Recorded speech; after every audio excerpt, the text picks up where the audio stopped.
Hi, Pastor Rachel. Thank you so much for joining me um, on the Girl Talk with K podcast. I am so grateful and so honored that you decided to be here. How are you doing? I am amazing. And I want to say thank you so much. I'm so excited about this podcast. Just hearing the word girl talk, it just got me stimulated because I'm a founder of Girl Talk International for 12 years. So when I heard girl talk, I was like, oh, this is going to be amazing. So I'm doing well and it's good to be here. And again, thank you for allowing me to be a part of your platform. Thank you so much. No problem, no problem. Yes, when I read that, I was like, haha, that is so funny how it is, you know what I mean? Like that's literally like how that's ministry, right? So just having girl talk, being able to bless people with just sharing our experiences, our testimonies, and how other people can kind of learn from them. So yes, I'm so grateful. And so can you tell us who is Pastor Rachel, Dr. Rachel Wilson, and can you just tell us about your journey and your ministry? Oh, wow. Well, again, thanks for allowing me to be here. And it's such an honor to be able to speak and just share my story in the time that I'm allowed it to. So thank you again.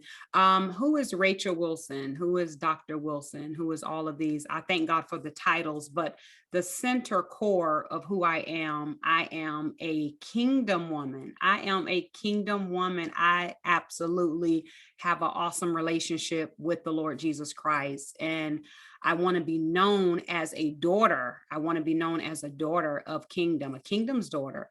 And as a result of that, I am a wife. I am a wife to my husband. And I so love being a wife to my husband, going on 27 years this coming November. Excuse me, I think 26 years, going on 26 years. You know, you get them mixed up sometimes. 20, we celebrate our engagement anniversary as well. So it's Okay. 26 engagement, then it'll be our 27th next year. But Wow. yeah, so 26 years of marriage coming up in November 16. And then after that, guess what? I am a mother. So I categorize all of those for a reason because that's the center core of who I am. You have to know, ladies, you have to know, those that are listening, in this audience, that don't just be labeled by your title, because a title is something that necessarily sometimes can get in the way of what you're called, what your center core is. So that's why I wanted to say that. Although I have those titles and I do those particular things, I am in the center core, a wife, a mother, a God's lady first. Kingdom always go first. Then I'm a wife, and then I'm a mother of 4 boys. And so those are my most prized possessions always. And then outside of that, I do pastoring along with my husband for 23 years. I'm a founder of Girl Talk International. I mentioned that prior. I'm also the founder of Flavors, which is an after school all girls mentorship program for Wow. middle age school. And I just love, if I had to sum all of this up and put it in a little Tootsie Roll, I would definitely most certainly say I am a person that love people. I am a people's person, and anything I can do just to use my life to help another person is so rewarding. The reciprocity that you get from that is just like priceless. So I just absolutely love to help people. And that I would say, yeah, that's who I am. Awesome. And I love how you organize that in a way of who you are, right? Because I think a lot of times people, or just like in general, right? Like we when we get the husband, when we get the kids, we leave God like on the back burner, right? And so I think it's so great as being married for so long, but still saying like I'm God's daughter's first, like I'm his first before I'm yours. Yes. And I love that about what you just said, because I think a lot of times too, like, people just, oh, okay, I pray for my husband, I pray for these kids, and then we just miss out. Or God's like, so what's going on? You asked for these things and I gave them to me, but that doesn't mean that you were supposed to forget about me. So I think that's awesome. And it's in order. biblically. It's in order. You. Yeah, of course. So tell me, what does your morning routine look like being, having the relationship that you have with God, as a Christian, as a wife, as a mother of 4 boys. Oh my gosh. Oh, How is yeah. that? How is your morning routine? How are you juggling all these different things? Well, definitely, I would have to say again, my primary focus is my personal relationship with the Lord, which means I have to take out time intentionally Yeah, and consistently yeah, with the Lord first. You have to do that because, He's Savior for, I think many people have gotten saved and, Lord, He saved me, but Savior and Lord, I mm, think it's kind of like a few people in that category that He's Lord, and Lord mean governor. That means someone that literally you allow Him. He doesn't control you. He doesn't rape us to do things or force us, but yeah, you have to invite God to say, you know what, Lord, be my Lord over my day. What would you have me to do? And I can't speak for anyone else but myself, but without a governor, who knows what I would be doing? I right, definitely would not be putting him first. I would be probably putting my husband first, yeah, honestly, myself first, then right. probably my husband. You know, and that's just real girl talk. We're Yeah, talking about girl talks. We have to be real and take the mask off and talk girl talk because most of us innately, we are really, really selfish mm, and we think of ourselves first. But because I have that relationship with the Lord, you notice I said, Lord, He's my Lord. yeah, I allow Him to come in that space in the morning. For me, technically in the morning, many times early in the morning, um, I don't have a set time right now. And I used to have a set time that I get up and pray, but now it's like, God, I'm just open. What I don't want to put you in a box. yeah, Thank you for those times that you give me a schedule. I used to have 6 a.m. prayer. I used to have 5 a.m. prayer. Now it's like, God, whenever you call for me, and many times, sometimes at 3 in the morning, and I'm up literally. And when I say up, I can't be physically up walking around because I have a 10-month-old child. And mhm, so I'm not trying to wake up my husband and my child, but I'm laying in the bed and I'm up, and my father know that I'm just communing with him. I'm just meditating, and I'm saying, God, cleanse me, purge me, set the date. Don't let me miss my season. I want to be apt. I want to be punctual. I want to be current for today. This is 2021. Whatever I need to do, whatever you got to do to trim my lamp, to get my oil filled, do that. And so technically that's how a day starts with me. And then from there, of course, it's mommy time. Good morning, husband. I love you. We have our prayer every day, which is amazing. That is something you have to be consistent about as a family, to stay together and yeah. keep yourself together with prayer. But it starts that mommy time because I also nurse my son. He's 10 months. I nurse all 4 of my boys.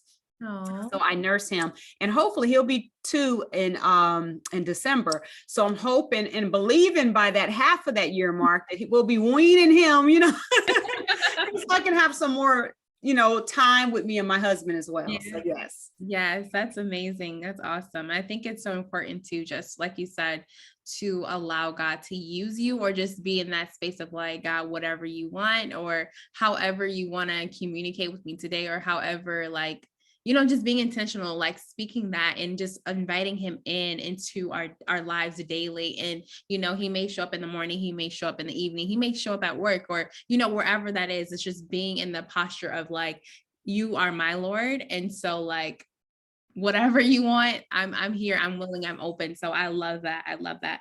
So who would you say inspires you? Being, that you sound like you're a pretty established woman of God, who you have you're a pastor with your husband, and you have this family and all these different things and businesses right on top of that. So who inspires you?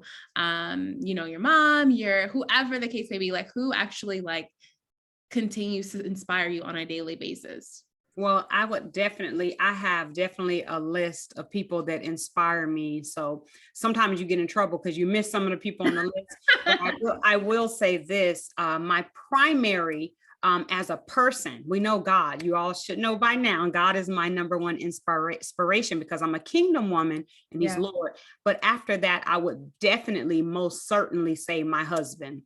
And the reason why I would say my husband, because I admired him before God put us together. To me, he was just a prolific teacher and a speaker. And he was my age. When we got married, which was 26 years ago, I was the teenager girl watching this 22-year-old man minister in the place of our bishop that was over our organization. And I was just smitten by the anointing on his life.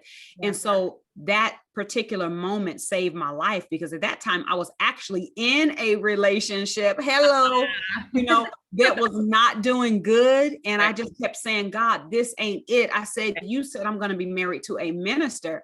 And so just to speed the story up, girls, I know y'all listening. This is girl talk. Y'all like, finish the story in detail. I know, because this is girl talk, right? That's what we love to do.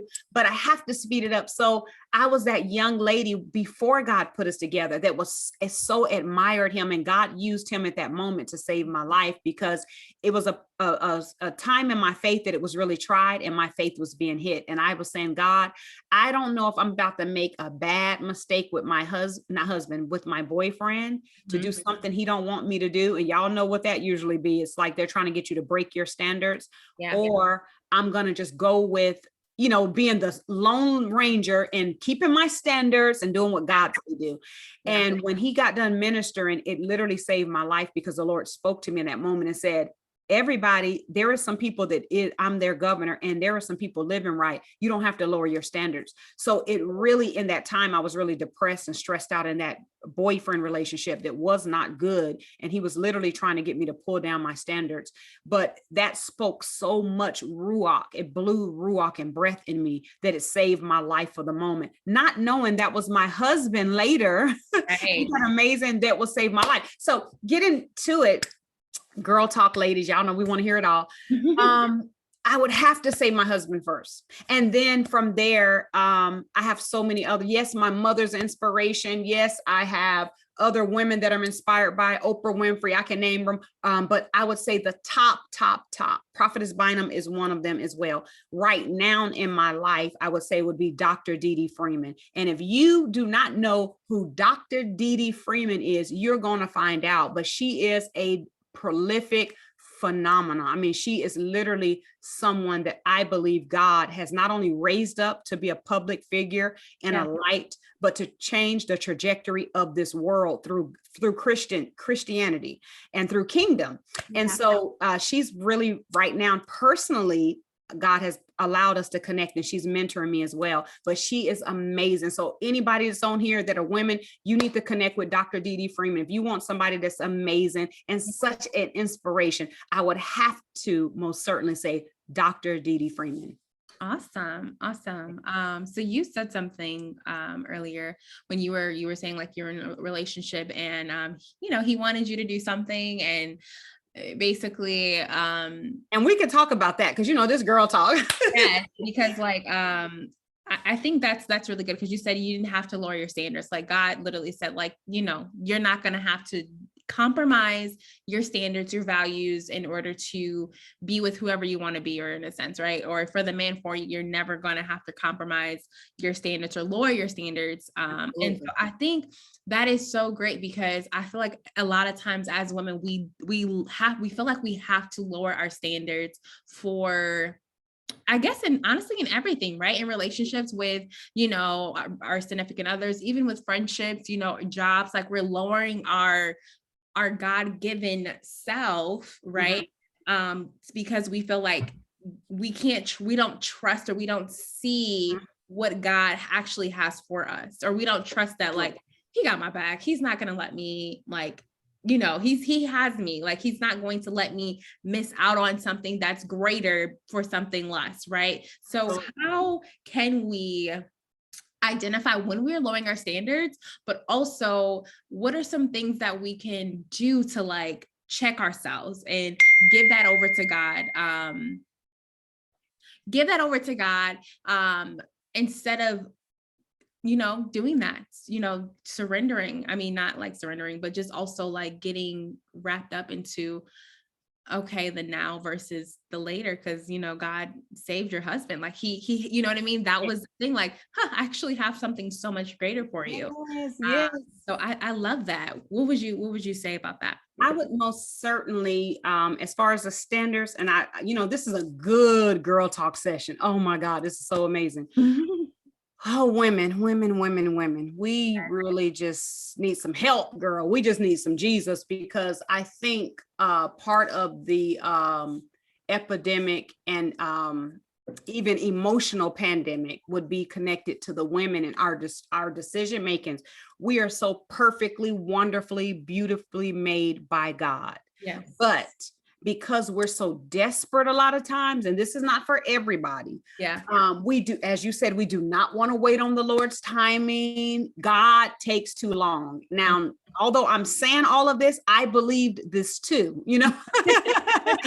I believe that God, you take too long. I mean, when are you going to send my husband? I mean, when is it not going to be, I'm not going to deal with all these things in my flesh and got to keep waiting on the Lord. So I'm on the other end now, but I have to be honest. I've been on both sides. It's different when you're dating a guy and you're in this tight relationship and God says, hold on to my standard. Well, God, that's kind of simple when you're not dating somebody. But when you're dating somebody, there goes the temptation of the enemy. He's going to do everything to try to get you to break that standard. And as you said that, some of the signs of getting ready to break the standards, you know what you do, ladies. We start taking down. And I think some of the things that I did with taking down some of the first things, which my mother taught me very well. One of the things she even taught us as single ladies, she didn't even really want us to date, but if we dated, it was a friend. And she was like, okay, friends don't kiss friends. You know what I'm saying?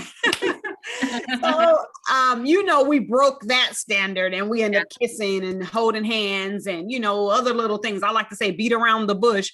Right. But one of the things that I would say, that's one of the signs. You're already on that road to get the results of fully breaking the standard. Partial standards broken actually equals full standards being broken. Wow. So you're already on the road. The guy has already put his hand on your thigh, girl. Know it's time to get up out of here and roll up out of here because his hand is on your thigh. I don't care if you're in the movies, but what do we do? Even as Christian ladies, I'm speaking of myself as well. I'm on the other side now. I'm good now, but there was a time I did not have a husband. And there were a time that I thought the person I was dating was going to be the one. They weren't the one, but your mind and where I was naive and desperate per se, like I just want to be married or whatever the case may have been. We try to make life vision turn out to what we want. We create our own movie. And so the standard is being broken when they're getting too close, when you're feeling those feelings that, okay, this is a little bit too much. This could lead into something else. And what happened is when I was in that state, of mine as a single, I allowed the little foxes to happen. You know what I'm saying? It's nothing wrong with a brisk hug, but when they're hugging and you're like, okay, this is a little too long, it's just certain things we know this is not going well. I need to quit doing this.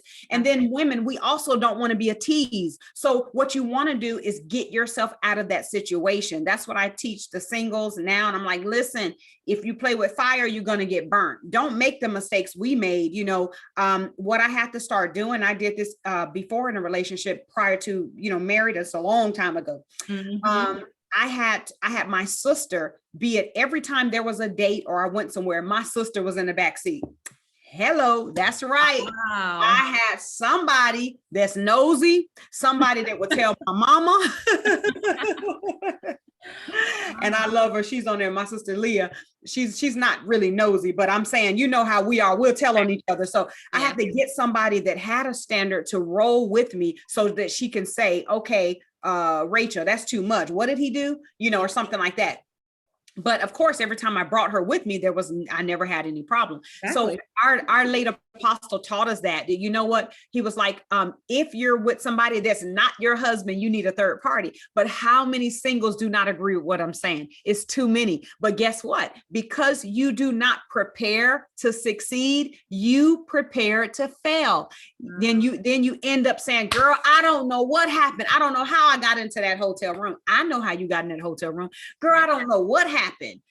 I know what happened, and you know what's happened, because it's a setup. You're already doing things that's going to eventually cause those type of results. So ladies, I know it's a challenge. I know it's not what you want to hear, but you have to think about it. What kind of man do you want? So we can go in that for girl talk, but the man I ended up getting was a man for the first time in my life, respected me, did not look at me in any type of sexual way, as if you want to undress me with his eyes and all of that foolishness. He didn't come across in a sexual way. He didn't come across like, you fine, or, oh, you look good in them jeans, and all of that foolishness. A lot of times it starts sexual, and then you confuse why it ended sexual, and then y'all broke up. But the first time I had a good saved man that respected me, that is a man that I said I do to. And that was over 26 years ago. So I'm just saying, if you want the best, you got to ditch the rest. You're going to have to sacrifice in order to get something greater. I love that. I love how you just said, like, prepare to succeed.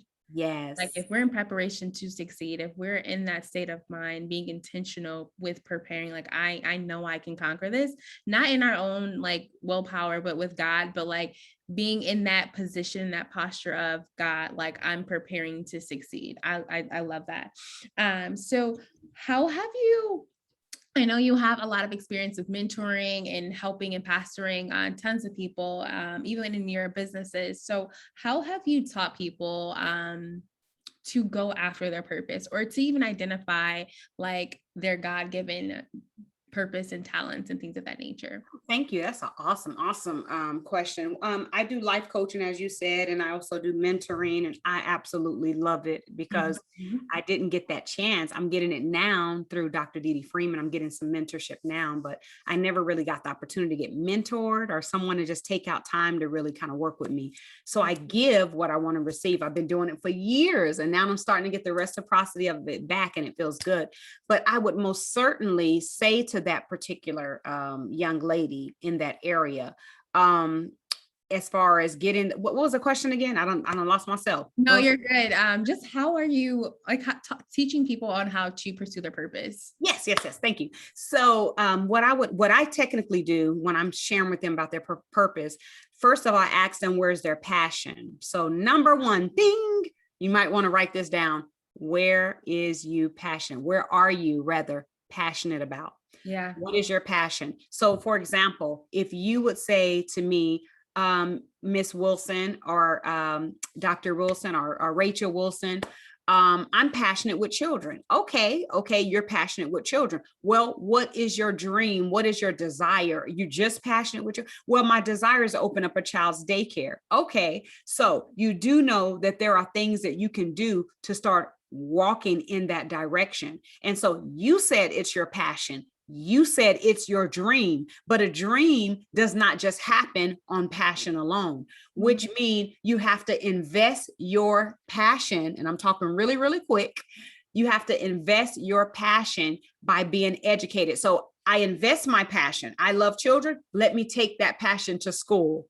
Let me go to school and let me get my associate's degree, and then let me get my bachelor's degree. Let me get my master's degree, because guess what? I'm opening up a daycare. And then while I'm in the process of that, I'm learning everything I need to do to get licensed. You do know you can have a daycare in your home. So if you currently own a home, you can do it. You don't have to own a home. You can rent a home and start a daycare. So it really goes back to your passion. You said this is your passion and your dream. Okay. So I expect you to invest in your passion by doing something about it. And that's how I operate. And that's just a small synopsis of it. But I usually tend to compass them in the direction of their passion, because when you're in your passion, it's not work. Yeah. We have a young man that we know recently that just said, I hate my job. These are his words. I hate that place. We know you're not in your passion. Because if you get someone else in that same position, they'll say, I absolutely love this. This Wow. is what I was born to do. Right, But right, for right. you, you're not in that passion. Yeah. So for myself, as you can see, I am a talker. And I believe that's why God gave me the name Girl Talk International, because I talk and we have, like yourself, open dialogue conversations, and we just get healed and restored, and, iron sharpened iron. Of course. But it's my passion. So I've never felt like I've worked to talk, because this is what I do. That's why I'm a motivational speaker. I'm certified. I am a certified life coach. You notice everything is connected to my voice. It's connected to me speaking, because it is not work, it's passion. And passion is like, it's an eternal thing. If you're really in your niche, you don't get tired. So I don't have to get paid to do this. Now I need money, so I'm going to have to get paid for something. It might as well be in my passion. But most of my life, I've coached women for free and I didn't get paid. But eventually the Lord was like, hello, be smart, go to school, invest your passion. You can't teach this if you don't do this. You can't teach this if you don't reach this, if you don't be this. So I had to take my passion of talking and go get educated and get certified in it. Thereby, I'm able to get an exchange, reciprocity for my time, because that's all you have is your time. Yes. I love that. I love that. And so this is kind of basically similar, because I feel like you kind of just described this. So how would someone know when they're in their purpose? Oh, absolutely. If you're in your passion, girl, if you're in your passion, if you just love to do makeup, I mean, more than anything. Now, don't get me wrong. There's a plethora of women, I think, and I'm not saying that men don't, but I think women, we kind of like multifaceted, and God made us that way. Yeah. So we can love to put on makeup. We can love to run track. We can love children. We can love a lot of stuff, but what can you do without getting paid? Because I absolutely love hair and makeup, but I do not want to be on my feet putting on somebody's hair and makeup. I love it, but I don't love it in a way to work 10 hours on my feet. See what I'm trying to say? Yeah. But as far as talking, we can do this for the next 3 hours and you'll be sweating. I'm be like, girl, what's the next topic, girlfriend? Come on. Because I'm in my niche. And if you put a fish in water, it'll swim. If you put a bunny in water, we don't know what's going to happen, but it's a good chance he might try to paddle for a minute, but he's going down, because that's not his. He put him in the woods. You put the bunny or the hare or the jackrabbit in the woods, he's going to have a ball, because that's his niche. You put a turtle in a certain place, you put a snake in a certain place. Ugh, I hate snakes, but whatever you put in its, wherever you put that thing, wherever it's niche, and you're going to see it succeed and do its thing. And so I'm that fish in the water. But like, if you're a person that is in a place that you hate and you do not like, that's a good chance that may not necessarily be your passion. Now, I do know there are some people that it can kind of work different. Serena Williams have said at a time years ago that she absolutely hate playing tennis. Believe it or not. Wow. So that's weird. You can hate something that you can master at the same time. Wow. So although she hates tennis, she mastered it and got her wealth and riches due to something she don't like doing. But it was a thing she said she's good at. She said she tried other things that she liked. She wasn't good at it. Even if she was good at it, it didn't succeed. But when she picked up a tennis racket, there goes the anointing to knock somebody out or whatever, she get rich. So it's a possibility for those things as well, but it's very rare. So that's a rare gifting. I can't stand this gift, but I'm rich with it. But most of us, like myself, I know God's going to raise me up and is raising me up based on my voice and my sound, whether it's through singing, ministering, teaching, preaching, speaking to young ladies and flavors, everything he has been doing with me, my success is connected to my mouth. So yeah. I love that. Oh my gosh. Oh, that's so good. I just kind of got the revelation of you can be, and I think of gift, I think of sometimes skills, like we're skilled for things. Yes. And it may be just for us to make a living, not necessarily to like be passionate or in our purpose in a sense. Yeah. So I love how you even gave that example as, for Serena is maybe she's just very skilled and she mastered that skill that God has given her. Good.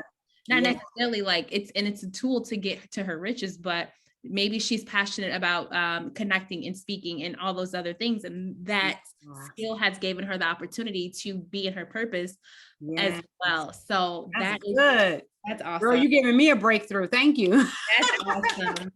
No, when you said that, it literally hit me because I'm dealing with certain things like that right now. So it's just like, oh my gosh. So God, I can be skilled at this. I could be a expert at this one thing, but it drives me crazy. Yeah. It's giving me the opportunity and it's opening up doors to actually get to me the place where I know that I'm like where my purpose is.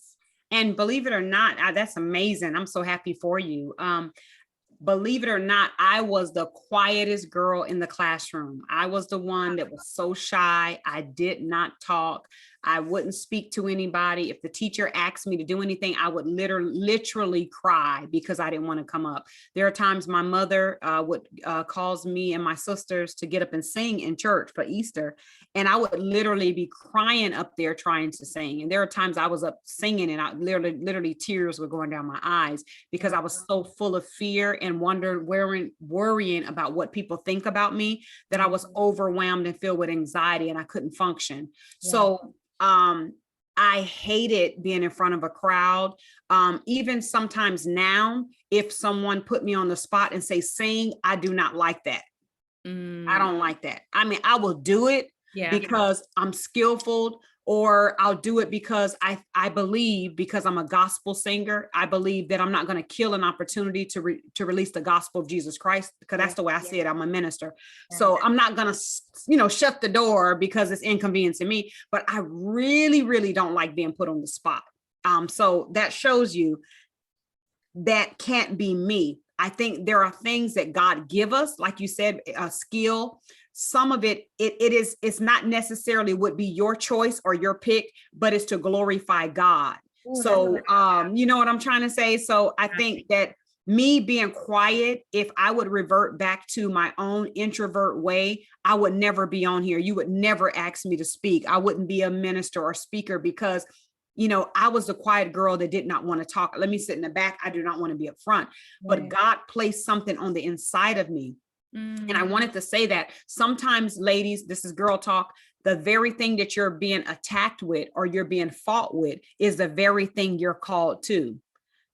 So you can be called to speak. You know what I'm saying? You're really a great speaker on the inside. And that's what people tend to tell me. You're an amazing speaker. I'm thinking, you just don't know. I'm like, all of this was buried under a shy girl that do not like crowds. I cried during oral reports. I do not want to be in front of anybody. I mean, I would always try to figure out what everybody was thinking about me. And underneath all of that was buried a speaker that would speak for the kingdom of God and would be a natural speaker on talk shows and things of that nature. Yeah. So God can gift you with something, but there is a conflict against it. So think about that as well, ladies that are on here. Are you being conflicted on something as well? Don't speak, shut up. They don't want to hear you. Well, sometimes that tend to mean that there is something in your mouth that's going to change the trajectory of people's lives. So you have to understand, conflict sometimes it kind of like tells on you. It's like, okay, Rachel, why are you so afraid to speak? Because even as a little girl, there was something in my mouth that would have changed the trajectory of that classroom. Ooh, oh my gosh, I'm like getting chills right now. I'm getting chills. And honestly, like this conversation has definitely been a blessing to me, and it's opened my eyes to like not limiting God and what he can do. And so I just thank you. I really appreciate you for just being so open and transparent and just having girl talk with me. Like I said before, I am super grateful and super honored that you were able to be here. And can you just let the people, the audience know where they can find you, how to stay connected with you and things of that nature? Absolutely. Like I said, I'm also a gospel singer as well. I have a song out called I Can. Yay. So you can check me out. I'm on all the digital outlets everywhere. If you find a digital outlet, y'all know all the digital outlets, everything's going virtual. I'm on there, and you can download. I can also, all of my social media tags are the same, at Rachel M. Wilson 44, at Rachel M. Wilson 44. And you can find me on there, and anything you need to know about what I'm doing, singing, speaking, teaching, flavors, Girl Talk International. We would absolutely love to connect with you. And so thank you again. This has been amazing. Girl, you can get me anytime for Girl Talk. So we connected already. Yes. Anytime you want me, you can get me on. Yes. Yes. Thank you. I appreciate Yes. you so much. It's my pleasure.